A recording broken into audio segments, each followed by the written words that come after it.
박노인의 떨리는 손이 붉은 도장을 향해 천천히 다가갔습니다. 아들은 초조한 눈빛으로 부모를 쳐다보며 속삭였죠. 아버지, 어머니, 제발이요. 이러지 마세요. 이 여사는 눈물을 흘리며 남편의 손을 붙잡았지만 박노인은 고개를 저었습니다. 여보, 그냥 찍읍시다. 아들이 원하니까. 체념이 가득한 목소리였어요. 박노인의 손이 도장에 닿으려는 바로 그 순간이었습니다. 대문이 벌컥 열리는 소리가 울려 퍼졌고 낯선 노인이 지팡이를 짚고 들어섰어요. 잠깐만요. 단호하고 확고한 목소리가 거실을 가득 채웠습니다. 모두가 숨을 멈춘 채 노인을 쳐다보았고 노인은 천천히 걸어와 탁자 앞에 섰습니다. 그 집은 내 아내의 집입니다. 그 한마디에 거실이 얼어붙었어요. 순간 40년 동안 감춰진 비밀의 문이 열리기 시작했습니다. 구독, 좋아요는 영상 제작에 큰 힘이 됩니다. 경기도 외곽, 낡은 슬레이트 지붕이 햇살을 받아 반짝이는 단독주택 한 채가 조용히 서 있었습니다. 마당 한편에는 정성스럽게 가꾼 텃밭이 펼쳐져 있었고 그 사이로 박노인과 이 여사가 허리를 굽혀 풀을 뽑고 있었죠. 70평생을 함께 살아온 부부의 손놀림은 말없이도 서로를 이해하는 듯 자연스러웠습니다. 여보, 오늘은 열무가 참 잘 자랐네요. 박노인이 푸른 열무 잎을 쓰다듬으며 흐뭇하게 웃었습니다. 이 여사는 허리를 펴고 하늘을 올려다보았어요. 구름 한 점 없이 맑은 가을 하늘이었습니다. 바람이 살랑 불어와 머리카락을 간지렸죠. 그러게 말이에요. 올해는 유난히 잘 됐어요. 김장할 때 열무김치 담그면 얼마나 맛있을까. 이 여사의 목소리에는 작은 기쁨이 묻어났습니다. 하지만 그 미소도 잠시, 곧 얼굴에 그늘이 드리웠어요. 박노인은 아내의 표정 변화를 놓치지 않았습니다. 50년을 함께 산 사이라 말하지 않아도 알 수 있었죠. 근데 아들 녀석은 언제 집 팔 거냐고만 묻고 마음이 참 불편하네요. 이 여사의 목소리가 작아졌습니다. 박노인은 묵묵히 고개를 끄덕였어요. 사실 두 사람 모두 요즘 아들 생각만 하면 가슴이 답답했습니다. 몇 달 전부터 아들은 전화를 걸 때마다 같은 이야기만 반복했어요. 이 동네에 재개발이 들어온다는 소식이 들리자 아들의 태도가 확 달라진 겁니다. 아버지, 집값이 많이 올랐대요. 지금 팔면 좋은 가격 받을 수 있어요. 엄마, 아버지 두 분이서 이런 큰 집에 계실 필요 없잖아요. 팔고 편한 대로 이사 가세요. 처음에는 효심으로 하는 말인 줄 알았습니다. 하지만 점점 아들의 목소리에는 조급함이 배어났고 급기야 며느리까지 나서서 집을 빨리 처분하라고 재촉했죠. 박노인과 이 여사는 말없이 서로를 바라보았습니다. 이 집은 단순한 건물이 아니었어요. 젊은 시절 땀 흘려 일구고 자식을 키우고 웃고 울었던 모든 기억이 스며든 공간이었습니다. 박노인은 호미를 내려놓고 마루에 걸터 앉았어요. 무릎이 시큰거렸지만 입 밖에 내지 않았습니다. 이 여사도 옆에 앉았죠. 두 사람은 한동안 말없이 마당을 바라보았어요. 장독대 옆에 핀 코스모스가 바람에 흔들렸습니다. 평화로운 풍경이었지만 그 평화는 어딘가 불안했습니다. 마치 폭풍 전야 같은 고요함이었죠. 여보, 우리 이 집 팔아야 할까요? 이 여사가 조심스럽게 물었습니다. 박노인은 대답하지 못했어요. 사실 아들 말도 틀린 건 아니었습니다. 두 사람만 사는데 이렇게 큰 집이 필요한가 싶기도 했죠. 계단도 불편하고 겨울이면 난방비도 많이 들었습니다. 하지만 어딘가 석연치 않았어요. 아들이 정말 부모를 걱정해서 하는 말인지 아니면 재산 때문인지 알 수 없었습니다. 글쎄요, 좀 더 생각해 봅시다. 박노인의 목소리에는 피로가 묻어났습니다. 이 여사는 남편의 주름진 손을 꽉 잡았어요. 거칠고 투박한 손이었지만 평생 가족을 위해 일해온 손이었습니다. 두 사람의 손이 맞잡힌 채 시간만 흘러갔어요. 저녁 무렵 집안은 더욱 고요해졌습니다. 이 여사가 부엌에서 저녁을 준비하는 동안 박노인은 거실에 앉아 텔레비전을 켰어요. 하지만 화면에서 무슨 내용이 나오는지 전혀 귀에 들어오지 않았습니다. 머릿속에는 아들의 목소리만 맴돌았죠. 아버지, 이건 제 권리예요. 제가 장남이잖아요. 권리. 아들은 그렇게 말했습니다. 박노인은 가슴이 먹먹했어요. 언제부턴가 아들은 부모를 부모로 보지 않고 재산의 소유주로만 보는 것 같았습니다. 효도는 온데간데였고 오직 돈 이야기만 늘어놓았죠. 여보, 밥 먹어요. 이 여사가 상을 차려놓고 불렀습니다. 박노인은 무거운 몸을 일으켜 식탁으로 갔어요. 소박한 저녁상이었습니다. 된장찌개, 김치, 나물 몇 가지가 전부였죠. 하지만 두 사람은 입맛이 없었어요. 숟가락을 들었다 놓기를 반복했습니다. 참 답답하네요. 이 여사가 한숨을 내쉬었습니다. 박노인도 고개를 끄덕였어요. 겉으로 보기에는 평온한 하루였지만 두 사람의 마음속에는 먹구름이 잔뜩 끼어 있었습니다. 아들과의 갈등은 점점 깊어지고 있었고 앞으로 어떤 일이 벌어질지 알 수 없었죠. 밤이 깊어갔습니다. 박노인과 이 여사는 방에 누웠지만 잠이 오지 않았어요. 천장을 바라보며 각자의 생각에 잠겼습니다. 이 집을 지켜야 할까? 아니면 아들의 말대로 팔아야 할까? 평생을 함께한 집이었지만 이제는 그 집이 가족을 갈라놓는 원인이 되고 있었습니다. 박노인은 조용히 한숨을 내쉬었어요. 이 여사도 옆에서 뒤척이는 소리가 들렸습니다. 두 사람 모두 잠들지 못한 채 긴 밤을 보냈죠. 내일은 또 어떤 일이 벌어질까? 불안한 마음이 가슴을 짓눌렀습니다. 그렇게 평화로운 듯 평화롭지 않은 하루가 저물어 갔습니다. 그날도 박노인과 이 여사는 아침부터 텃밭에 나가 있었습니다. 가을 햇살이 따스했지만 두 사람의 마음은 여전히 무거웠어요. 며칠째 잠을 설치다 보니 얼굴에는 피곤함이 역력했습니다. 이 여사가 상추를 따다가 문득 고개를 들었죠. 여보, 오늘 아들이 온대요. 그래요? 또 집 팔라는 소리 하러 오나 보네. 박노인의 목소리에는 체념이 묻어났습니다. 이 여사는 아무 말 없이 고개를 끄덕였어요. 두 사람은 마당으로 돌아와 호스로 손을 씻었습니다. 차가운 물이 손등을 타고 흘러내렸죠. 오후 2시쯤 대문이 열리는 소리가 들렸습니다. 박노인과 이 여사는 마루에 앉아 있다가 일어섰어요. 아들이 들어오는 소리였습니다. 그런데 이상했어요. 발소리가 여럿이었죠.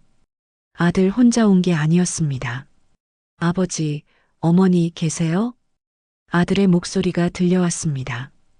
평소보다 어딘가 딱딱하고 무거운 느낌이었어요. 박노인이 현관으로 나가자 아들 옆에 낯선 남자가 서 있었습니다.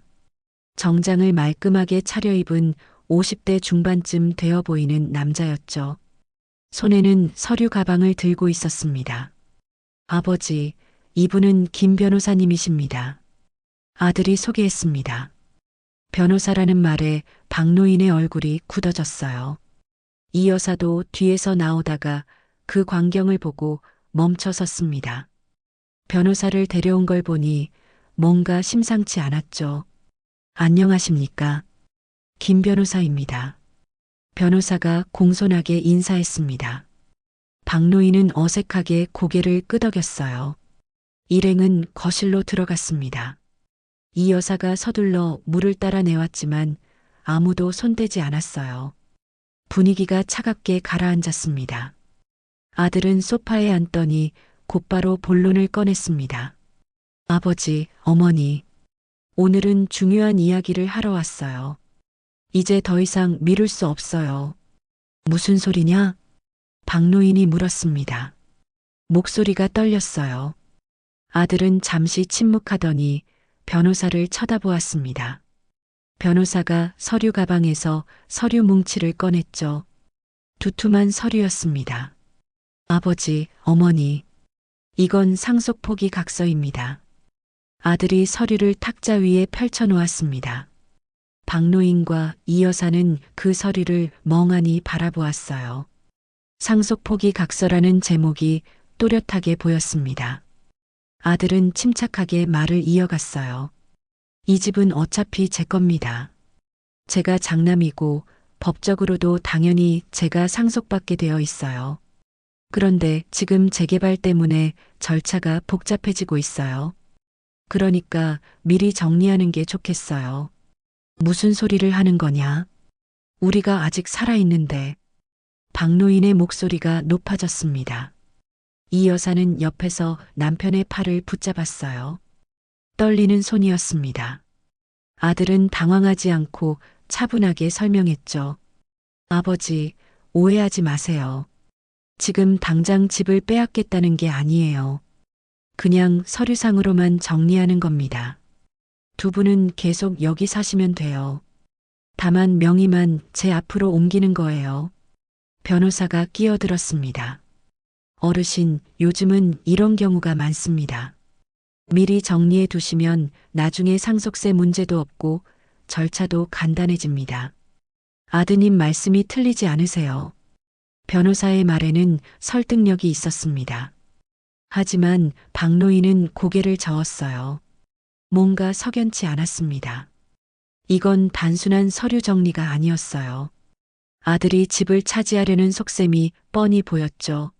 안 돼. 난 동의할 수 없어. 박노인이 단호하게 말했습니다. 아들의 얼굴이 굳어졌어요. 이 여사는 두 사람 사이에서 어찌할 바를 몰라 했습니다. 아들은 한숨을 크게 내쉬더니 목소리를 낮췄어요. 아버지, 왜 이렇게 고집을 부리세요? 이건 다 아버지를 위한 일이에요. 제가 나쁜 아들입니까? 그냥 도장만 찍으세요. 도장을 찍으라고? 박노인의 목소리가 떨렸습니다. 이 여사는 눈물이 핑 돌았어요. 아들이 이렇게까지 나올 줄은 몰랐습니다. 변호사는 조용히 도장을 꺼내 탁자 위에 놓았어요. 붉은 인주가 묻은 도장이었습니다. 시간이 멈춘 듯 고요했습니다. 박노인은 그 도장을 물끄러미 바라보았어요. 손을 뻗으면 닿을 거리였습니다. 이 여사는 고개를 숙인 채 눈물을 훔쳤죠. 아들은 초조한 눈빛으로 부모를 쳐다보았습니다. 아버지, 어머니, 제발이요. 이러지 마세요. 아들의 목소리에는 간절함이 묻어났습니다. 하지만 그 간절함이 진심인지 아니면 재산 욕심인지 알 수 없었어요. 박노인은 천천히 손을 뻗었습니다. 떨리는 손이었어요. 이 여사가 남편의 손을 붙잡았지만 박노인은 고개를 저었습니다. 여보, 그냥 찍읍시다. 아들이 원하니까. 박노인의 목소리에는 깊은 체념이 담겨 있었습니다. 이 여사는 눈물을 흘리며 고개를 끄덕였어요. 두 사람은 마지막 선택을 하려는 순간이었습니다. 박노인의 손이 도장을 향해 천천히 다가갔죠. 바로 그때였습니다. 대문이 벌컥 열리는 소리가 들렸습니다. 모두가 깜짝 놀라 고개를 돌렸어요. 낯선 노인이 거실로 들어왔습니다. 70대 후반쯤 되어 보이는 노인이었죠. 지팡이를 짚고 있었지만 눈빛만큼은 날카로웠습니다. 잠깐만요. 노인의 목소리가 거실에 울려 퍼졌습니다. 단호하고 확고한 목소리였어요. 박노인은 손을 멈췄습니다. 아들과 변호사도 놀란 얼굴로 노인을 쳐다보았죠. 당신은 누구십니까? 아들이 물었습니다. 노인은 천천히 걸어와 탁자 앞에 섰어요. 그리고 박노인과 이 여사를 번갈아 쳐다본 뒤 입을 열었습니다. 그 집은 내 아내의 집입니다. 순간 거실이 얼어붙었습니다. 아무도 말을 하지 못했어요. 박노인과 이 여사는 눈이 휘둥그레졌고 아들은 황당하다는 표정을 지었습니다. 변호사도 당황한 기색이 역력했죠. 무슨 말도 안 되는 소리를. 아들이 말을 시작하려 했지만 노인은 손을 들어 막았습니다. 그리고 주머니에서 낡은 서류를 꺼냈어요. 오래된 종이였습니다. 노인은 그것을 천천히 펼쳐 탁자 위에 놓았죠. 정적이 흘렀습니다. 모두가 그 서류를 쳐다보았어요. 무엇이 적혀 있는지는 아직 알 수 없었습니다.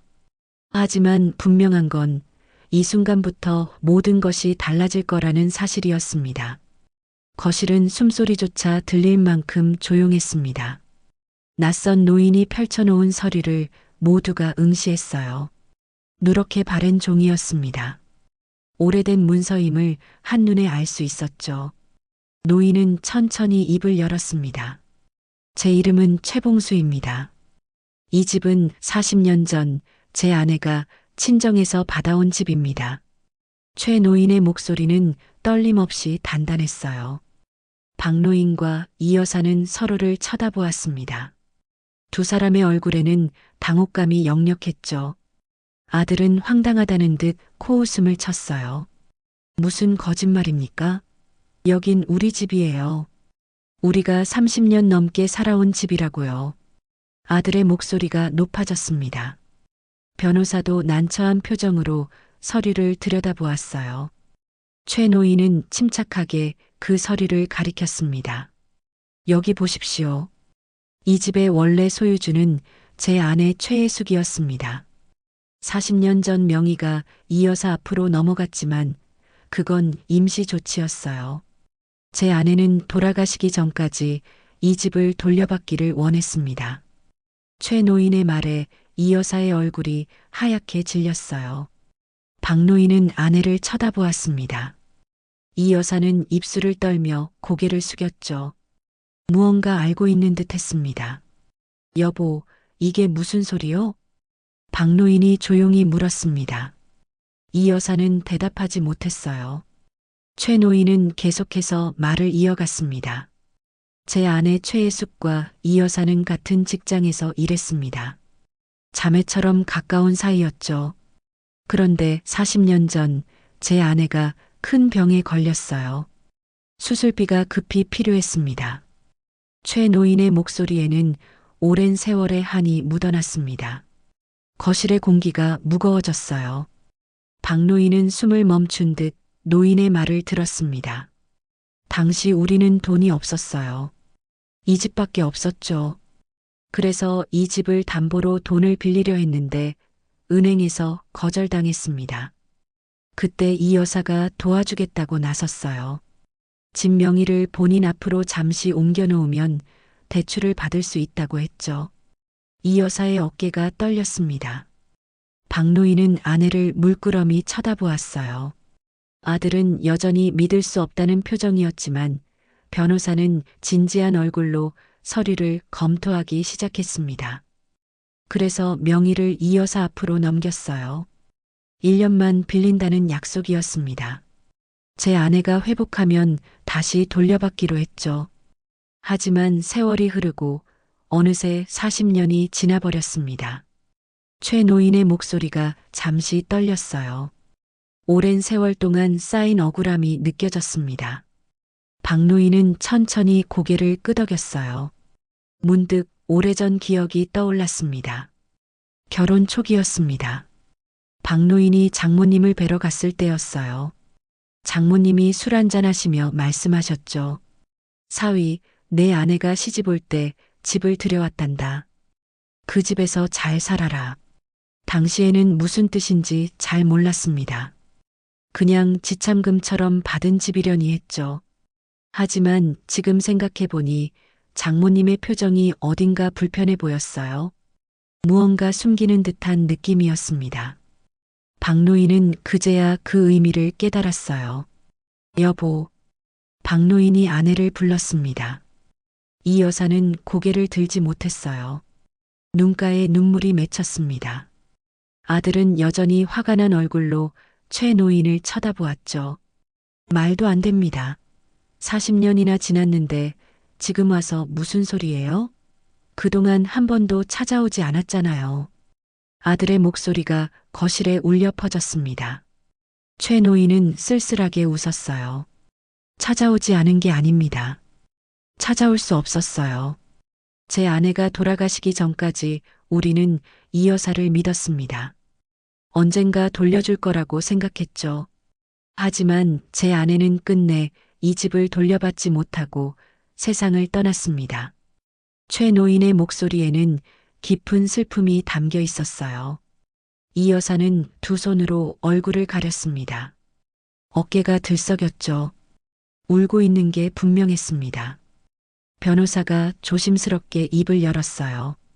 최 노인님, 이 서류가 법적으로 효력이 있는지 확인해 봐야 할 것 같습니다. 40년 전 문서라면 효력이 있습니다. 최 노인이 단호하게 말했어요. 그리고 또 다른 서류를 꺼냈습니다. 공증 서류였어요. 이건 당시 공증받은 문서입니다. 이 여사와 제 아내가 함께 공증 사무소에 가서 작성했어요. 명의는 잠시 이전하지만 1년 후 반드시 돌려준다는 내용입니다. 박노인은 그 서류를 물끄러미 바라보았어요. 공증 도장이 선명하게 찍혀 있었습니다. 아들의 얼굴이 창백해졌죠. 변호사도 난처한 표정을 지었습니다. 어머니, 이게 정말입니까? 아들이 이 여사를 쳐다보며 물었습니다. 이 여사는 고개를 끄덕였어요. 눈물이 볼을 타고 흘러내렸습니다. 맞아, 그때 내가 해숙 언니를 도와주려고. 이 여사의 목소리가 떨렸습니다. 박노인은 깊은 한숨을 내쉬었어요. 머릿속이 복잡했습니다. 40년 동안 살아온 이 집이 사실은 다른 사람의 집이었다니. 믿기지 않았지만 아내의 표정을 보니 사실인 것 같았죠. 최 노인은 천천히 서류를 거두었습니다. 저는 이 집을 되찾으러 왔습니다. 제 아내의 마지막 유언이었어요. 이 집을 손자에게 물려주라고 했죠. 거실에 다시 정적이 흘렀습니다. 아들은 주먹을 불끈 쥐었어요. 분노와 당황이 뒤섞인 표정이었습니다. 박노인은 아내를 쳐다보았어요. 이 여사는 여전히 고개를 숙인 채 울고 있었습니다. 박노인의 머릿속에는 장모님의 얼굴이 떠올랐어요. 그리고 결혼 초기 이 집으로 처음 이사 왔을 때의 기억들이 스쳐 지나갔습니다. 행복했던 순간들, 아이를 키우며 웃고 울었던 날들. 하지만 그 모든 기억 뒤에는 감춰진 진실이 있었던 겁니다. 최 노인은 지팡이를 짚고 일어섰어요. 다시 연락드리겠습니다. 오늘은 이만 가보겠습니다. 최 노인이 돌아서서 걸어나갔습니다. 대문이 닫히는 소리가 들렸어요. 거실에는 박노인 가족만 남았습니다. 아무도 말을 하지 않았어요. 무거운 침묵만이 흘렀습니다. 박노인은 창밖을 바라보았어요. 오래 가꿔온 텃밭이 보였습니다. 코스모스가 바람에 흔들리고 있었죠. 평생을 살아온 집이었는데 이제 이 집이 정말 자신들의 것인지조차 알 수 없게 되었습니다. 최 노인이 떠난 뒤 거실은 무덤처럼 고요했습니다. 아들은 소파에 주저앉아 머리를 감싸쥐었어요. 변호사는 난처한 표정으로 서류를 정리했습니다. 박노인은 멍하니 창밖을 바라보았고 이 여사는 여전히 고개를 숙인 채 눈물을 흘리고 있었죠. 어머니, 설명 좀 해주세요. 도대체 무슨 일입니까? 아들의 목소리가 떨렸습니다. 분노보다는 당혹감이 더 컸어요. 이 여사는 입술을 깨물었습니다. 오랫동안 가슴속에 묻어뒀던 비밀이 드러나는 순간이었죠. 박노인도 아내를 쳐다보았습니다. 50년을 함께 살았지만 이런 비밀이 있었다는 게 믿기지 않았어요. 이 여사는 천천히 입을 열었습니다. 40년 전 일이야. 나는 당시 방직 공장에서 일했어. 거기서 해숙 언니를 만났지. 이 여사의 목소리는 가늘게 떨렸습니다. 박노인은 조용히 아내 옆에 앉았어요. 아들도 소파에 몸을 기댄 채 어머니의 말을 들었습니다. 혜숙 언니는 나보다 5살 많았어. 처음 공장에 들어갔을 때 언니가 이것저것 챙겨줬지. 밥도 같이 먹고 하숙집도 같이 구하고 진짜 친언니처럼 지냈어. 이 여사의 눈가에 희미한 미소가 떠올랐다가 사라졌어요. 과거의 기억이 생생하게 되살아나는 듯 했습니다. 박노인은 아내의 손을 잡았어요. 차갑게 식은 손이었습니다. 그러다가 언니가 최 씨를 만나 결혼했어. 최 씨는 착한 사람이었지. 가난했지만 언니를 정말 아꼈어. 두 사람은 언니 친정집에서 살았는데 그 집이 바로 이 집이야. 이 여사가 거실을 둘러보았습니다. 40년을 살아온 공간이었지만 원래는 혜숙 언니의 집이었던 겁니다. 박노인은 숨을 깊이 들이마셨어요. 언니 부모님이 일찍 돌아가셨거든. 그래서 이 집이 언니 앞으로 상속됐지. 언니 부부는 여기서 행복하게 살았어. 나도 자주 놀러 왔고. 이 여사의 목소리가 점점 작아졌습니다. 다음 이야기를 꺼내기가 두려운 듯 했어요. 아들은 조바심을 내며 물었습니다. 그래서요? 그 다음은요? 그런데 언니가 병에 걸렸어. 이 여사의 목소리가 떨렸습니다. 눈물이 다시 흘러내렸어요. 박노인은 아내의 등을 쓰다듬었습니다. 위암이었어. 수술을 받아야 했는데 돈이 없었지. 당시에는 의료보험도 제대로 없던 시절이야. 수술비가 어마어마했어. 이 여사는 손수건으로 눈물을 닦았습니다. 과거의 기억이 너무나 생생했어요. 혜숙 언니가 병실에 누워 창백한 얼굴로 자신을 바라보던 모습이 떠올랐습니다. 언니가 울면서 나한테 부탁했어. 이 집을 담보로 대출을 받고 싶은데 자기 명의로는 안 된대. 그래서 잠깐만 명의를 내 앞으로 옮겨달라고 했지. 박노인은 고개를 끄덕였어요. 그 시절에는 그런 일이 흔했습니다. 제도가 불안정하고 사람들은 서로 믿고 의지하며 살았죠. 하지만 그 믿음이 때로는 독이 되기도 했습니다. 나는 당연히 도와주고 싶었어. 언니가 나한테 얼마나 잘해줬는데. 그래서 명의를 내 앞으로 옮겼지. 공증도 받고 1년 후에 다시 돌려주기로 약속했어. 이 여사의 목소리가 점점 떨렸습니다. 다음 말을 이어가기가 힘들었어요. 박노인은 아내의 손을 더 꽉 잡았습니다. 그런데 그 다음에 내가 여보를 만났어. 이 여사가 남편을 쳐다보았습니다. 박노인은 조용히 고개를 끄덕였어요. 두 사람이 처음 만난 건 결혼 중매 자리였습니다. 당시 이 여사는 26이었고 박노인은 30이었죠. 우리가 결혼하기로 했을 때 내 어머니가 그러셨어. 집 한 채는 가지고 시집 가야 한다고. 마침 이 집이 내 명의로 되어 있었으니까 어머니는 이 집을 지참금처럼 생각하셨지. 이 여사의 목소리가 더욱 작아졌습니다. 박노인은 장모님의 얼굴을 떠올렸어요. 엄하고 무뚝뚝한 분이셨지만 딸을 위하는 마음은 깊었습니다.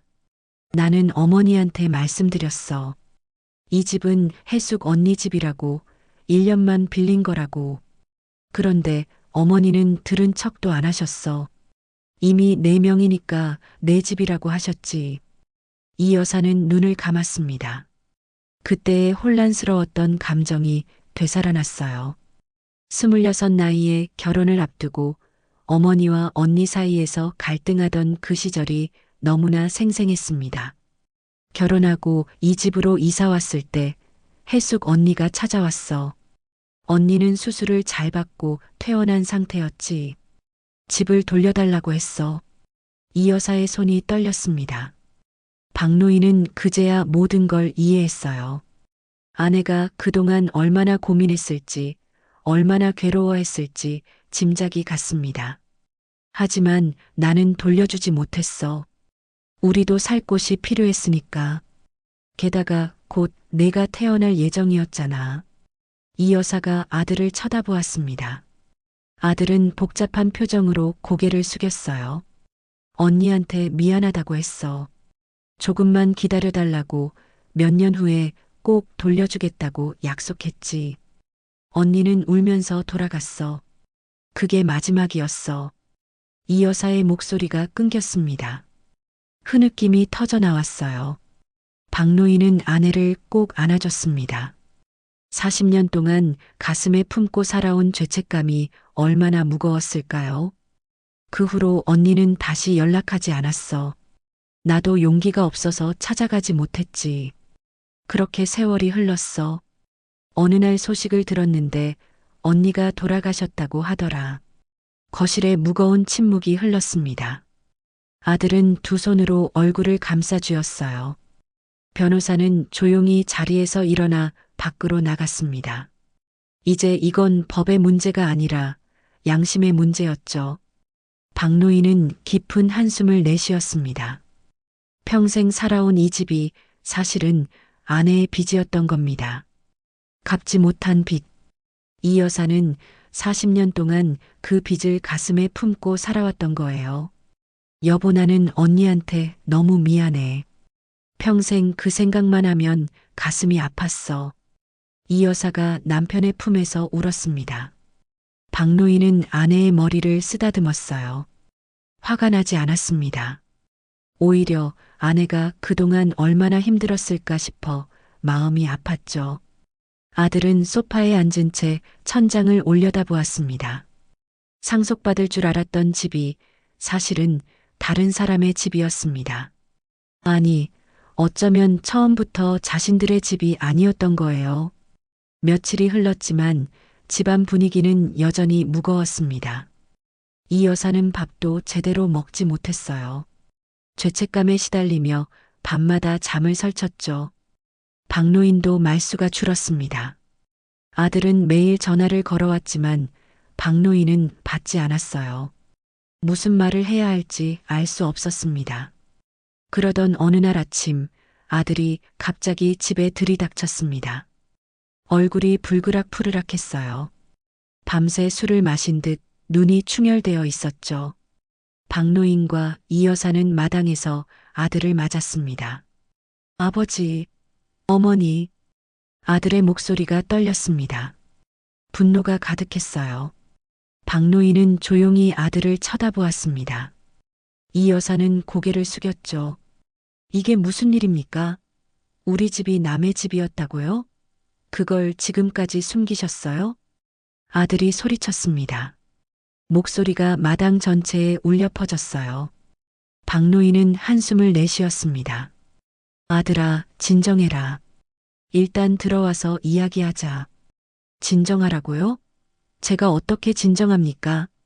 아들은 주먹을 불끈 쥐었어요. 평생 자기 집인 줄 알았던 곳이 사실은 남의 집이었다는 게 받아들여지지 않았습니다. 며칠 동안 생각할수록 화가 났죠. 재개발로 집값이 오른 걸 보며 기뻐했는데 이제 와서 모든 게 허상이었다니. 아들은 참을 수 없었어요. 이제 와서 뭔데? 40년이나 지났는데 왜 지금 나타나는 겁니까? 이 집은 다 내 거예요. 아들의 목소리가 점점 높아졌습니다. 이 여사는 눈물을 글썽였어요. 박노인은 아들 앞으로 다가갔습니다. 아들아, 내 마음은 이해한다. 하지만 이건 우리가 잘못한 일이야. 원래 돌려줬어야 했어. 무슨 말씀을 하시는 겁니까? 아버지는 지금 저보다 남을 더 생각하시는 거예요? 아들이 소리쳤습니다. 박노인은 말문이 막혔어요. 아들의 분노도 이해가 갔지만 그렇다고 잘못을 덮을 수는 없었습니다. 바로 그때였습니다. 대문이 열리는 소리가 들렸어요. 최 노인이 다시 나타났습니다. 이번에는 혼자가 아니었어요. 젊은 남자가 함께였습니다. 30대 초반쯤 되어 보이는 청년이었죠. 또 왔습니까? 아들이 최 노인을 향해 고함쳤습니다. 최 노인은 침착하게 마당으로 들어왔어요. 옆에 청년이 최 노인을 부축했습니다. 제 손자입니다. 최진우라고 합니다. 최 노인이 조용히 말했습니다. 청년이 공손하게 인사했어요. 아들은 비웃었습니다. 손자까지 데려오셨네요. 뭡니까? 우리 집 빼앗으러 오신 겁니까? 빼앗는 게 아닙니다. 원래 우리 것을 되찾으러 온 겁니다. 최 노인의 목소리는 단호했어요. 아들의 얼굴이 더욱 붉어졌습니다. 박 노인은 두 사람 사이에 섰죠. 자, 진정들 하십시오. 일단 안으로 들어가서 이야기합시다. 하지만 아들은 듣지 않았어요. 주머니에서 뭔가를 꺼냈습니다. 상속 포기 각서였어요. 며칠 전 변호사가 가져왔던 바로 그 서류였죠. 이게 뭔지 아십니까? 이건 제 권리를 증명하는 서류예요. 이 집은 제 겁니다. 아들이 서류를 높이 들어 올렸습니다. 최 노인은 조용히 고개를 저었어요. 그 서류는 아무 소용이 없습니다. 이 집은 애초에 당신 집이 아니니까요. 무슨 소리예요? 아들이 소리치며 서류를 찢어버렸습니다. 종이 조각들이 바람에 날렸어요. 이 여사는 비명을 질렀습니다. 박 노인은 황급히 아들을 붙잡았죠. 아들아, 이러지 마라. 하지만 아들은 벗어나려고 몸부림쳤습니다. 최 노인의 손자 진우가 앞으로 나섰어요. 진정하십시오. 우리는 싸우러 온 게 아닙니다. 진우의 목소리는 차분했습니다. 하지만 아들은 귀를 막았어요. 분노가 이성을 덮어버렸습니다. 최 노인은 주머니에서 낡은 사진 한 장을 꺼냈습니다. 천천히 그것을 펼쳐 보였어요. 흑백 사진이었습니다. 두 명의 젊은 여자가 팔짱을 끼고 웃고 있었죠. 한 명은 젊은 시절의 이 여사였고 다른 한 명은 낯선 여자였습니다. 이 사진을 보십시오. 최 노인이 사진을 들어 보였습니다.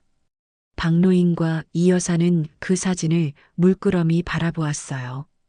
아들도 분노를 잠시 멈추고 사진을 쳐다보았습니다. 이 여자가 제 아내 최혜숙입니다. 그리고 옆에 있는 분이 이 여사죠. 최 노인의 목소리가 떨렸습니다. 사진 속 두 여자는 정말 친자매처럼 다정해 보였어요. 이 여사는 눈물을 흘렸습니다. 그 시절이 떠올랐죠. 당신의 아내와 내 아내는. 최 노인이 잠시 말을 멈췄습니다. 깊은 숨을 들이마셨어요. 그리고 천천히 입을 열었습니다. 자매였습니다. 순간 모두가 얼어붙었습니다.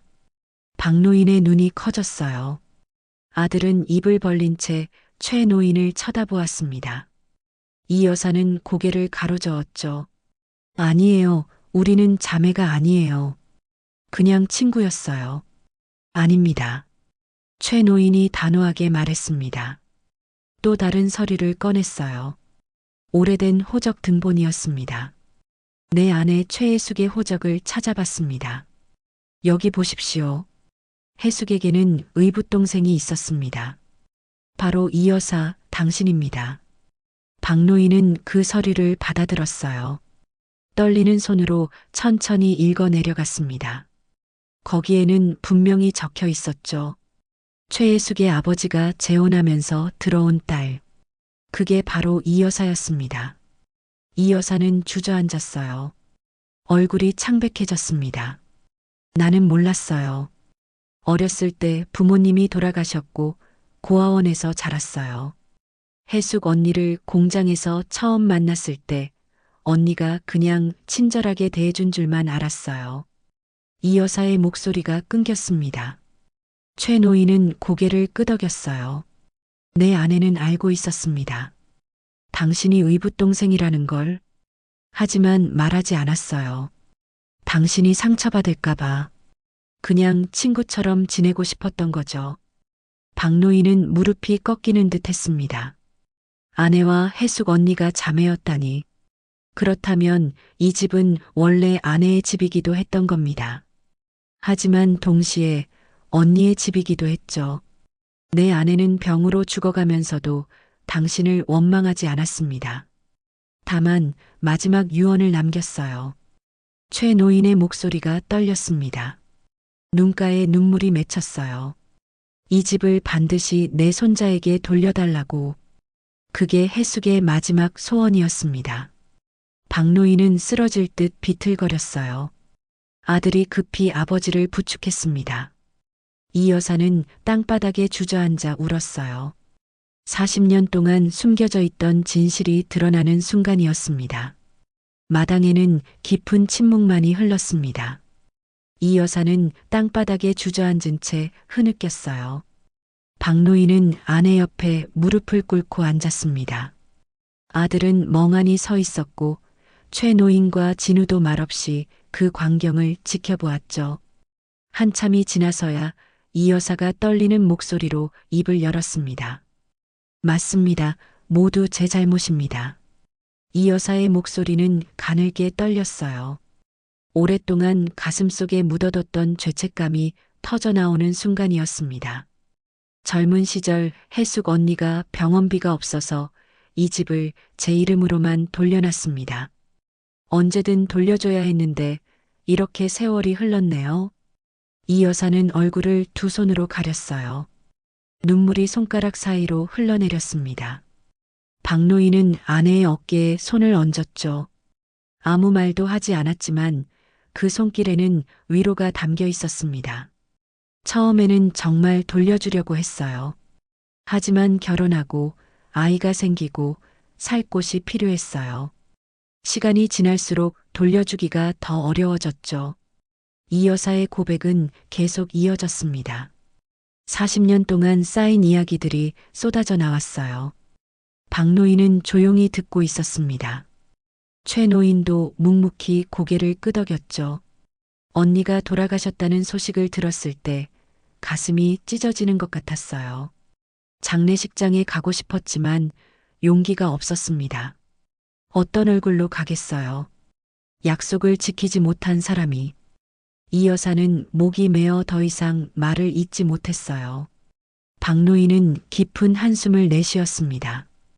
평생을 함께 산 아내가 이런 고통을 안고 살아왔다니 가슴이 아팠습니다. 최 노인이 천천히 입을 열었어요. 내 아내는 죽기 전에 말했습니다. 이 여사를 원망하지 말라고. 다만 이 집만은 꼭 되찾아 손자에게 물려주라고 했습니다.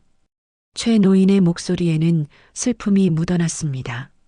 손자 진우가 할아버지의 팔을 붙잡았어요. 최 노인은 진우를 바라보며 쓸쓸하게 웃었습니다. 해숙은 평생 이 집 생각을 했어요. 돌려받지 못한 게 아니라 동생에게 빼앗겼다는 생각에 마음 아파했죠. 그 마음을 안고 세상을 떠났습니다. 박노인은 눈을 감았습니다. 머릿속이 복잡했어요. 아내의 잘못도 이해가 갔고 해숙 언니의 억울함도 느껴졌습니다. 그리고 자신은 그 사이에서 아무것도 모른 채 살아왔던 겁니다. 아들이 조심스럽게 물었어요. 그럼 우리는 어떻게 해야 합니까? 아들의 목소리에는 더 이상 분노가 없었습니다. 다만 막막함만이 남아 있었죠. 박노인은 천천히 고개를 들었어요. 최 노인과 눈이 마주쳤습니다. 한참을 서로 바라보던 박노인이 입을 열었습니다. 내가 잘못 생각했습니다. 박노인의 목소리는 낮고 무거웠어요. 최 노인은 조용히 박노인을 쳐다보았습니다. 평생 이 집을 지키는 게 가장 중요한 일인 줄 알았어요. 자식에게 물려줘야 하는 재산이라고 생각했죠. 하지만 아니었습니다. 박노인은 마당을 둘러보았어요. 오래된 슬레이트 지붕, 정성껏 가꾼 텃밭, 장독대 옆에 핀 코스모스. 모든 게 익숙했지만 이제는 다르게 보였습니다. 내가 평생 지켜야 할 건 집이 아니었어요. 아내의 양심이었습니다. 박노인의 목소리가 떨렸습니다. 이 여사는 남편을 쳐다보았어요. 눈물이 그치지 않았습니다. 박노인은 아내의 손을 꽉 잡았죠. 여보, 당신이 40년 동안 얼마나 힘들었을지 이제 알겠소. 미안하오. 내가 몰라줘서. 박노인의 눈가에도 눈물이 맺혔습니다. 70평생을 살면서 눈물을 보인 적이 거의 없던 박노인이었어요. 이 여사는 남편의 품에 안겼습니다. 두 사람은 한참을 그렇게 있었죠. 최 노인도 눈시울이 붉어졌어요. 진우가 할아버지의 등을 토닥였습니다. 아들은 고개를 숙인 채 땅바닥만 쳐다보았어요.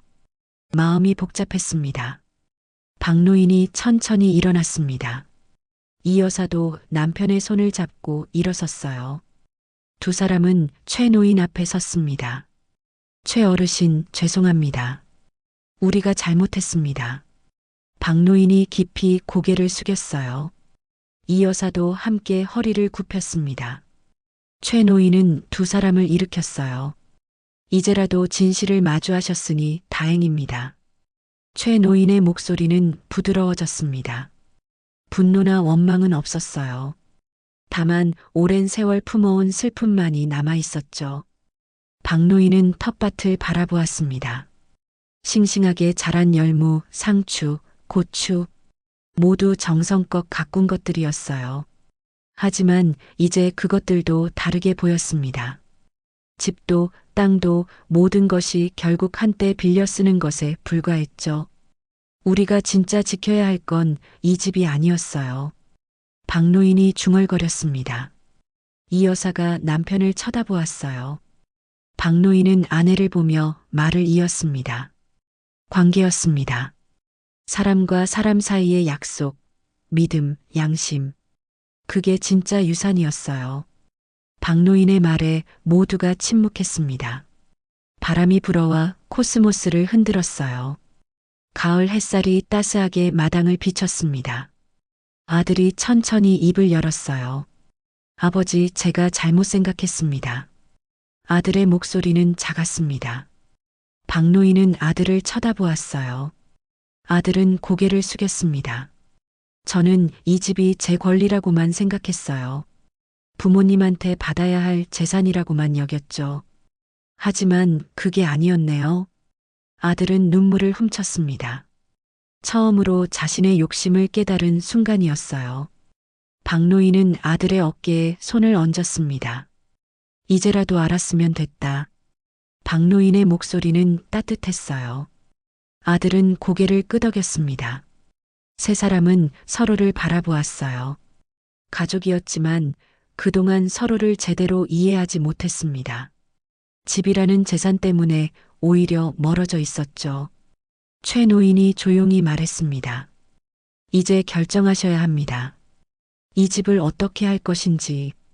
박노인은 고개를 끄덕였어요. 이 여사의 손을 꽉 잡았습니다. 아들도 두 사람 옆에 섰죠. 세 사람은 서로를 쳐다보았어요. 말은 없었지만 모두 같은 마음이었습니다. 재산보다 중요한 게 있었습니다. 관계였고 기억이었고 양심이었습니다. 집은 언젠가 사라지겠지만 사람과 사람 사이의 신뢰는 영원히 남는 거였죠. 박노인은 깊은 숨을 들이마셨습니다. 이제 결정을 내려야 할 시간이었어요. 하늘을 올려다보니 구름 한 점 없이 맑았습니다. 마치 오랜 짐을 내려놓은 것처럼 마음도 한결 가벼워진 느낌이었습니다. 잠시 평화로운 듯 보였던 순간도 잠깐이었습니다. 아들이 갑자기 고개를 들었어요. 얼굴에는 다시 불안과 분노가 섞여 있었습니다. 그래서 우리는 어떻게 됩니까? 아들의 목소리가 떨렸습니다. 박노인은 아들을 쳐다보았어요. 아들은 계속 말을 이었습니다. 이 집을 돌려준다고 치면 우리 가족은 어디로 갑니까? 저도 아내가 있고 아이들이 있어요. 이건 너무 불공평합니다. 아들의 목소리가 높아졌어요. 잠시 침묵하던 감정이 다시 터져 나왔습니다. 박노인은 한숨을 내쉬었죠. 이 여사는 아들을 안쓰러운 눈빛으로 바라보았습니다. 아들아, 진정해라. 어떻게 진정합니까? 평생 우리 집인 줄 알고 살았는데 갑자기 남의 집이라니요. 아버지는 그냥 포기하시려는 겁니까? 아들의 목소리에는 절박함이 묻어났습니다.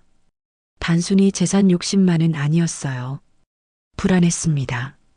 앞으로 가족을 어떻게 돌봐야 할지, 어디서 살아야 할지 막막했죠. 최 노인이 조용히 말했습니다. 당장 나가라는 게 아닙니다.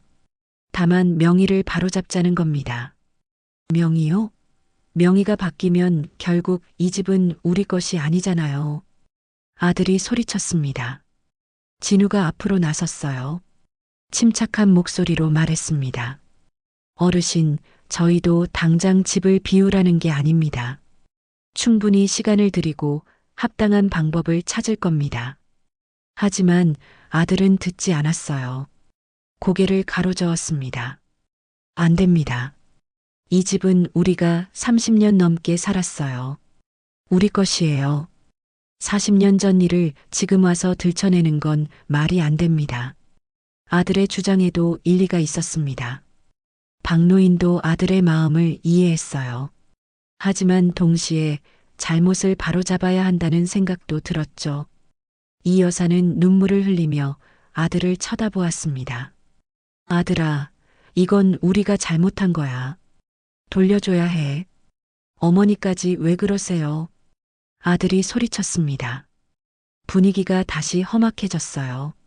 최 노인과 진우는 조용히 서 있었지만 긴장감이 감돌았습니다. 두 가족 사이에 보이지 않는 벽이 다시 세워지고 있었죠. 바로 그때였습니다. 아버지, 낯선 목소리가 들렸어요. 모두가 대문 쪽을 돌아보았습니다. 젊은 남자가 서 있었어요. 26쯤 되어 보이는 청년이었습니다. 아들의 아들, 즉 박노인의 손자였죠. 민준아. 아들이 놀라서 소리쳤습니다. 민준이 천천히 마당으로 들어왔어요. 얼굴에는 단호한 표정이 있었습니다. 무슨 일로 왔니? 아들이 물었습니다. 민준은 아버지를 똑바로 쳐다보았어요. 엄마한테 들었어요. 집 문제로 할아버지, 할머니한테 소리 지르셨다고. 아들의 얼굴이 붉어졌습니다. 민준은 계속 말을 이었어요. 아버지, 욕심 그만 부리세요. 뭐? 아들이 황당하다는 표정을 지었습니다. 민준은 한 걸음 다가왔어요. 할머니가 평생 숨겨온 진실이잖아요. 그게 얼마나 힘드셨을지 생각해 보셨어요? 우리도 받아들여야 합니다. 민준의 목소리는 차분했지만 확고했어요. 아들은 말문이 막혔습니다. 아들이 자신에게 이런 말을 할 줄은 몰랐죠. 민준아, 넌 모르는 소리 하지 마. 이건 어른들 일이야. 아니에요. 저도 이 집에서 자랐어요. 할아버지, 할머니 덕분에 컸고요. 그런데 아버지는 지금 뭐 하시는 겁니까? 집 때문에 가족을 괴롭히시는 거예요? 민준의 말에 아들은 할 말을 잃었어요. 박노인은 손자를 물끄러미 바라보았습니다. 이 여사는 손자에게 고마운 눈빛을 보냈죠. 민준이 최 노인과 진우에게 고개를 숙였어요. 죄송합니다. 저희 아버지가 실례를 많이 했습니다. 진우가 손을 내저었어요. 아닙니다. 당연히 화나실 만합니다. 아들은 주먹을 불끈 쥐었다가 풀었어요. 분노가 조금씩 가라앉았습니다. 민주는 아버지 곁으로 다가가 팔을 잡았죠. 아버지, 집보다 중요한 게 있어요. 할아버지, 할머니가 편안하게 사시는 게 더 중요하지 않아요? 아들은 대답하지 못했어요. 민준의 말이 가슴에 박혔습니다. 그제야 자신이 얼마나 욕심에 눈이 멀어 있었는지 깨달았죠. 최 노인이 조용히 말했습니다. 사실 오늘 보여드릴 게 하나 더 있습니다. 모두가 최 노인을 쳐다보았어요. 최 노인은 가방에서 봉투 하나를 꺼냈습니다. 오래되고 두툼한 봉투였죠. 이건 내 아내가 돌아가시기 전에 남긴 유언장입니다. 최 노인이 봉투를 천천히 열었어요. 안에서 편지와 공증 서류가 나왔습니다. 박노인은 숨을 죽였어요.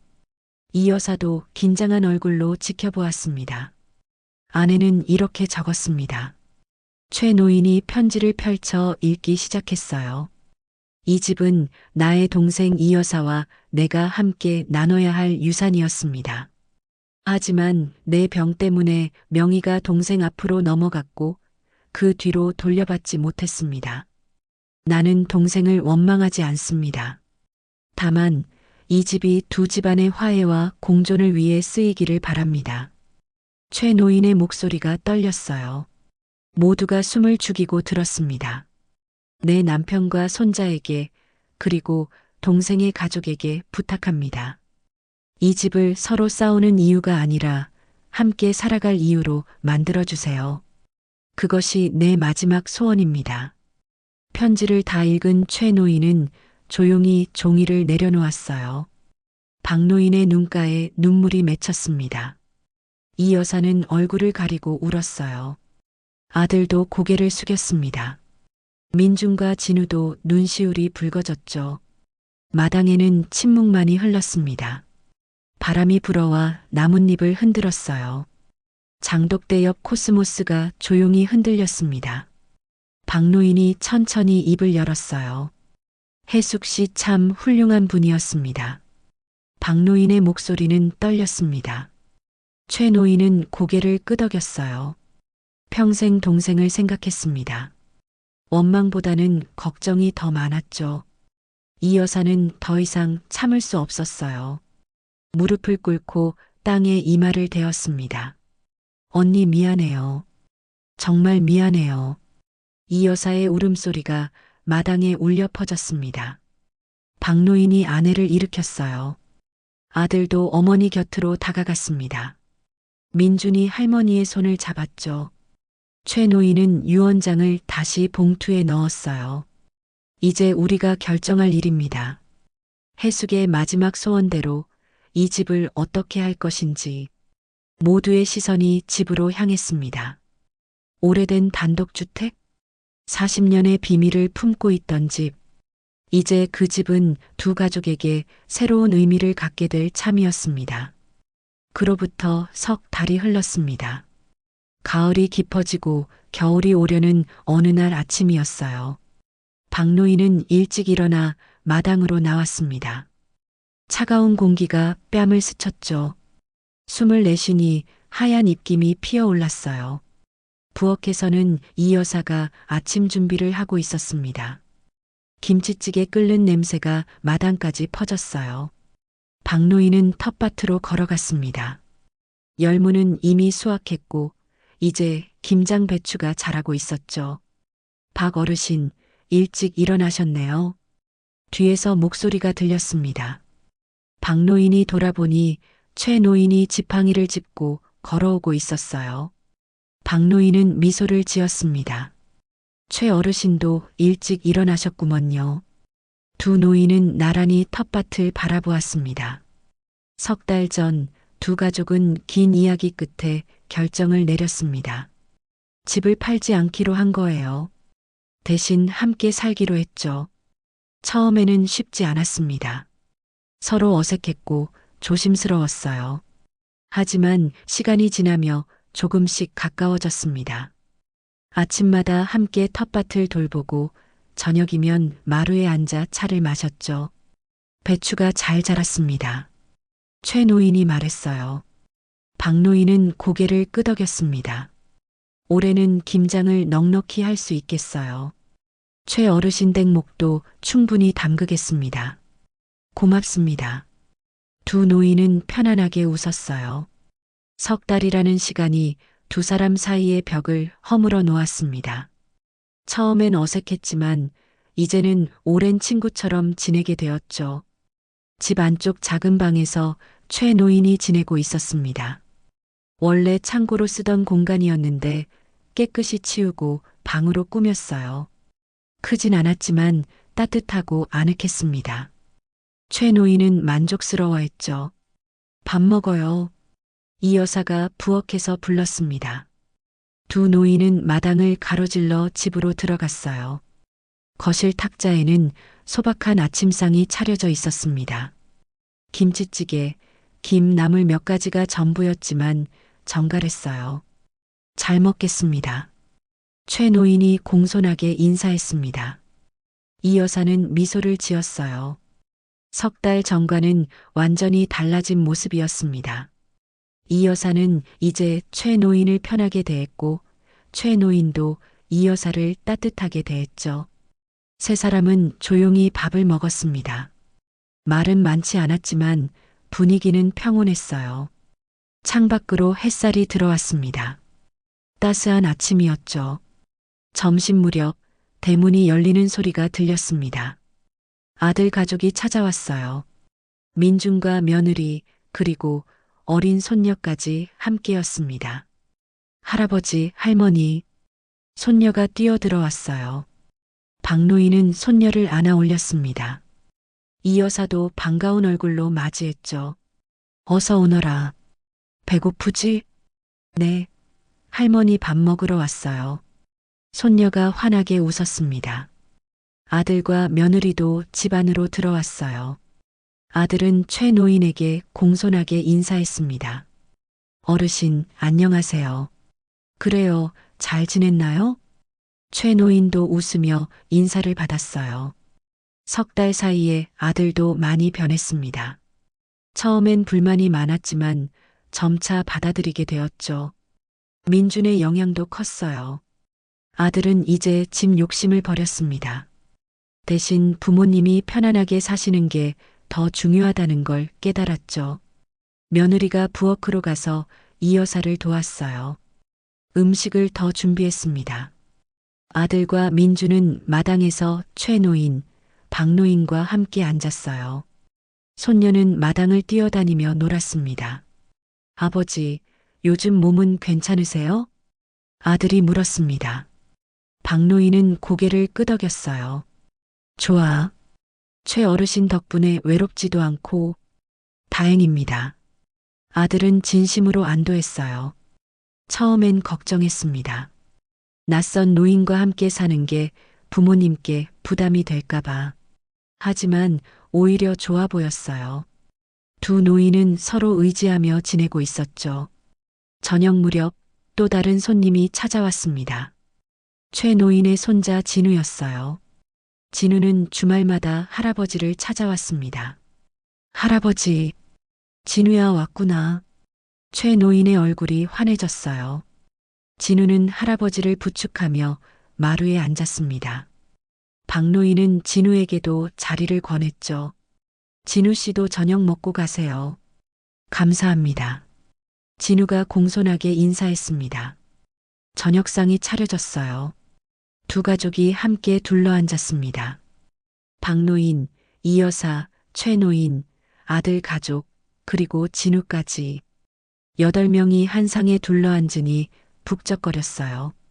자, 다들 많이 드세요. 이 여사가 밝게 웃으며 말했습니다. 모두가 숟가락을 들었어요. 밥 먹는 소리, 웃음소리, 아이의 제잘거림. 집안이 따뜻한 소리로 가득 찼습니다. 박노인은 식탁을 둘러보았어요. 석 달 전만 해도 상상할 수 없던 광경이었습니다. 두 집안이 한자리에 모여 밥을 먹고 있다니 박노인의 가슴이 뭉클해졌어요. 식사를 마치고 모두 거실로 모였습니다. 손녀는 할머니 무릎에 앉아 졸고 있었어요. 아들과 며느리는 설거지를 도왔고 진우와 민주는 마루에 앉아 이야기를 나눴죠. 박노인은 천천히 일어나 밖으로 나왔습니다. 텃밭으로 걸어갔어요. 저녁 햇살이 배추잎을 비추고 있었습니다. 박노인은 호미를 들어 흙을 만졌어요. 여보, 뒤에서 이 여사의 목소리가 들렸습니다. 박노인이 돌아보니 아내가 서 있었어요. 이 여사도 텃밭으로 왔습니다. 두 사람은 나란히 배추를 바라보았죠. 여보, 고마워요. 이 여사가 조용히 말했습니다. 박노인은 아내를 쳐다보았어요. 내가 뭘 했다고. 나를 믿어줘서요. 내 잘못을 이해해줘서요. 이 여사의 목소리가 떨렸습니다. 박노인은 아내의 손을 잡았어요. 당신도 힘들었을 거요. 이제 마음 편히 사십시오. 두 사람은 손을 맞잡은 채 텃밭을 바라보았습니다. 70평생을 함께 살면서 가장 큰 위기를 겪었지만 결국 함께 이겨냈어요. 그 과정에서 두 사람은 더 깊이 서로를 이해하게 되었죠. 박노인은 집을 돌아보았습니다. 낡은 슬레이트 지붕, 오래된 벽, 삐걱거리는 대문. 모든 게 익숙했지만 이제는 다르게 보였어요. 이 집은 결국 사람을 이어주려고 우리를 붙잡아둔 거였구나. 박노인이 중얼거렸습니다. 이 여사는 고개를 끄덕였어요. 집은 재산이 아니었습니다. 사람과 사람을 연결하는 매개체였죠. 해숙 언니와 이 여사를, 박노인 가족과 최노인 가족을, 과거와 현재를 이어주는 공간이었어요. 해가 저물고 있었습니다. 저녁 노을이 하늘을 붉게 물들였어요. 박노인과 이 여사는 손을 잡은 채 노을을 바라보았습니다. 집 안에서는 웃음소리가 들려왔죠. 최노인이 마루로 나왔습니다. 박노인 부부 옆에 섰어요. 새 노인은 나란히 서서 노을을 바라보았습니다. 아름답습니다. 최노인이 말했어요. 박노인은 고개를 끄덕였습니다. 그렇습니다. 함께 보니 더 아름답네요. 세 사람은 미소를 지었어요. 석 달 전만 해도 서로 대립하던 사이였지만 이제는 가족이 되었습니다. 혈연은 아니지만 마음으로 연결된 가족이었죠. 그렇게 두 집안은 비로소 진실을 직면했습니다. 40년 동안 숨겨져 있던 비밀을 마주하고 과거의 상처를 치유했어요. 재산과 욕심 대신 관계와 양심을 선택했습니다. 집은 팔리지 않았습니다. 대신 두 가족이 함께 만드는 작은 공동체가 되었어요. 박노인 부부와 최노인이 함께 살며 서로를 돌보았고 아들 가족과 진우가 자주 찾아와 함께 시간을 보냈죠.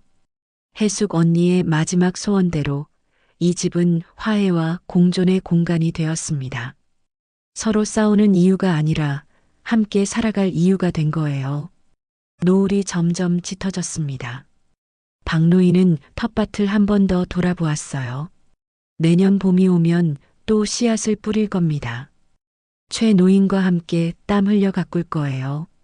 그리고 가을이 오면 두 가족이 모여 수확의 기쁨을 나눌 것입니다. 집은 영원하지 않습니다. 언젠가 낡아 무너질 거예요.